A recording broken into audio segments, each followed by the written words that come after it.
बहुत समय पहले की बात है। एक राज्य के राजा थे। राजा से राज्य की प्रजा बहुत खुश थी। राजा कुशल और सदा अपने प्रजा के हित काम करते थे। एक साल पूरे राज्य की फसल बारिश न होने से बर्बाद हो गई। राजा ने सभी मंत्री को इस विषय में बात करने के लिए बुलाया। सभी मंत्रियों में एक राजा के सलाहकार भी थे जो काफी बुद्धिमान थे। राजा भी उनकी काफी इज्जत करते थे। राजा ने सभी मंत्रियों से पूछा कि इस साल फसल तो बर्बाद हो गया, राज्य में अनाज की भारी कमी हो गई है। आप लोगों के पास कोई हल है इस समस्या का? उसमें से एक मंत्री ने जवाब दिया कि हाँ, हम चाहे तो कुछ हद तक इस समस्या को कम कर सकते हैं। राजा ने पूछा कैसे? तो मंत्री बोले, हमें मांस का सेवन अधिक करना चाहिए।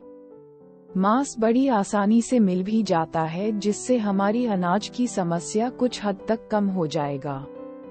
सभी मंत्री इस बात से सहमत हुए। राजा को भी बात ठीक लगी और उन्होंने अपने सलाहकार से पूछा, तुम्हारे क्या विचार है इस पर? सलाहकार ने कहा, मैं अपना विचार कल बताता हूँ। तो राजा ने पूछा, कोई विशेष बात है क्या? तो सलाहकार ने कहा, नहीं महाराज, कोई विशेष नहीं। सभी लोग बोले, ठीक है, कोई बात नहीं।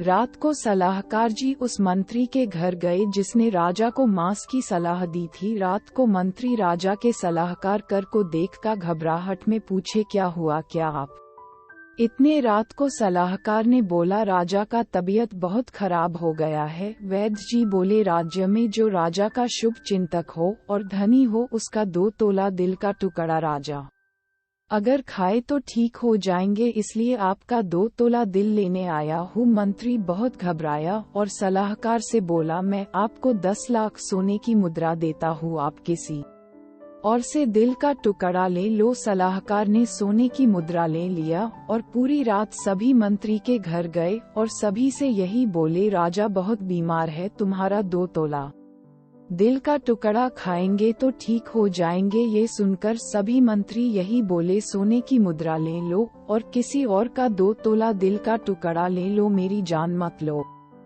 तो सलाहकार ने सभी से सोने की मुद्रा ले लिए और दूसरे दिन दरबार में राजा के सामने पेश किए। राजा ने बोला, इतने सोने की मुद्रा कहाँ से लाए? सलाहकार बोले, महाराज, 2 तोले दिल का टुकड़ा लेने गया था, लेकिन इतने सोने की मुद्रा में भी नहीं खरीद पाया। कुल मिलाकर ये 2 करोड़ सोने की मुद्रा है। जिन बेजान जानवर की हत्या करते हैं वो सभी असहाय और बेजुबान है, हमें उनकी जान की कीमत कुछ नहीं लगती है।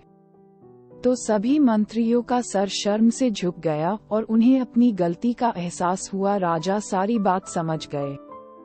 सलाहकार ने कहा, महाराज, इन सभी मुद्रा से हमें दूसरे राज्यों से अनाज की कमी को पूरा करना चाहिए। राजा सलाहकार की बुद्धिमानी से बहुत प्रसन्न